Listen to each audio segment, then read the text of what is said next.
ಇವತ್ತು ನಾನು ಒಂದು ಕಪ್ಪು ಎಳ್ಳಿಂದ ಒಂದು ಉಂಡೆ ರೆಸಿಪಿನ ಮಾಡೋದು ಹೇಗೆ ಅಂತ ಹೇಳ್ಕೊಡ್ತಾ ಇದ್ದೀನಿ. ಈ ಕಪ್ಪು ಎಳ್ಳು ತುಂಬಾ ಆರೋಗ್ಯಕ್ಕೆ ಒಳ್ಳೆಯದು.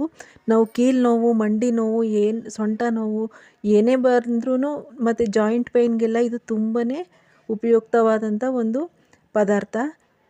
ಇದನ್ನು ಹೇಗೆ ಮಾಡೋದು ನೋಡೋಣ ಬನ್ನಿ. ನಾನು ಇಲ್ಲೊಂದು ಸ್ವಲ್ಪ ಎಳ್ಳನ್ನು ಈ ರೀತಿ ಪುಡಿ ಮಾಡ್ಕೊಂಡಿದ್ದೀನಿ. ಅದಕ್ಕೆ ಸ್ವಲ್ಪ ಏಲಕ್ಕಿನೂ ಕೂಡ ಸೇರಿಸ್ಕೊಂಡು ಪೌಡ್ರ್ ಮಾಡ್ಕೊಂಡಿದ್ದೀನಿ. ಈ ಎಳ್ಳಿಂದ ತುಂಬಾ ಶರೀರಕ್ಕೆ ಉಪಯೋಗವಾಗುವಂಥ ಒಂದು ಗುಣ ತುಂಬ ಇದೆ. ಇದನ್ನು ತಿಂದಷ್ಟು ತುಂಬ ಎಲ್ಲರಿಗೂ ಒಳ್ಳೆಯದು, ಜಾಯಿಂಟ್ ಪೇಯ್ನೆಲ್ಲ ಬರಲ್ಲ. ನಾನಿಲ್ಲಿ ಸ್ವಲ್ಪ ಒಂದು ಬಾಣಲಿಗೆ 1 ಕಪ್ಪಷ್ಟು ಬೆಲ್ಲನ ಹಾಕೋತಾ ಇದ್ದೀನಿ. ಹಾಗೆ ಅದಕ್ಕೆ ಸ್ವಲ್ಪ ನೀರನ್ನು ಸೇರಿಸಿ ಇದನ್ನು ಪಾಕಕ್ಕೆ ಇಡ್ತಾ ಇದ್ದೀನಿ. ಇದು ತುಂಬ ಪಾಕ ಆಗುವಂಥ ಅವಶ್ಯಕತೆ ಏನಿಲ್ಲ, ಸ್ವಲ್ಪ ಅಂಟು ಬಂದರೆ ಸಾಕಾಗುತ್ತೆ.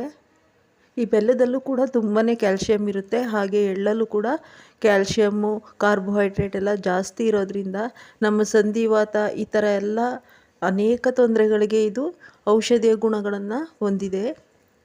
ಹಾಗಾಗಿ ಬೆಲ್ಲ ಮತ್ತು ಎಳ್ಳು ಎರಡನ್ನೂ ಮಿಕ್ಸ್ ಮಾಡಿ ತಿಂದರೆ ತುಂಬಾ ಒಳ್ಳೆಯದು. ಶರೀರಕ್ಕೆ ಉಷ್ಣಾಂಶನೂ ಕೂಡ ಹೆಚ್ಚಿಸುತ್ತೆ. ಸೊ ಈ ಪೌಡರ್ನ ನಾನು ಹಾಕಿ ಮಿಕ್ಸ್ ಮಾಡ್ತಾಯಿದ್ದೀನಿ.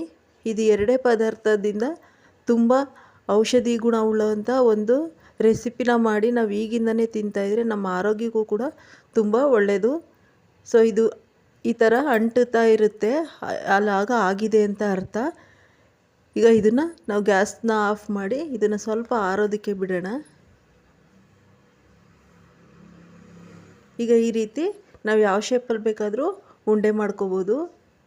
ಪ್ರತಿದಿನ ಈ ಥರ ಒಂದೊಂದು ತಿಂತಾಯಿದ್ರೆ ತುಂಬ ಎನರ್ಜಿ ಇರುತ್ತೆ, ಶಕ್ತಿನೂ ಇರುತ್ತೆ, ಹಾಗೆ ಆರೋಗ್ಯಕ್ಕೂ ಕೂಡ ಒಳ್ಳೆಯದು. ಈ ವಿಡಿಯೋ ನಿಮಗೆ ಇಷ್ಟ ಆಗಿದೆ ಅಂತ ಭಾವಿಸ್ತೀನಿ. ಈ ವಿಡಿಯೋ ನಿಮಗೆ ಇಷ್ಟ ಆದಲ್ಲಿ ಪ್ಲೀಸ್ ನಮ್ಮ ಶ್ರೀ ಕನ್ನಡ ಕುಕಿಂಗ್ ಚಾನಲ್ಗೆ ಲೈಕ್ ಮಾಡಿ, ಶೇರ್ ಮಾಡಿ, ಸಬ್ಸ್ಕ್ರೈಬ್ ಮಾಡಿ, ಹಾಗೆ ಪಕ್ಕದಲ್ಲೇ ಇರುವ ಬೆಲ್ಲೈಕನನ್ನು ಕೂಡ ಪ್ರೆಸ್ ಮಾಡಿ ಅಂತ. ಇದೇ ರೀತಿ ಮುಂದಿನ ವಿಡಿಯೋದಲ್ಲಿ ಮತ್ತೆ ಭೇಟಿಯಾಗೋಣ.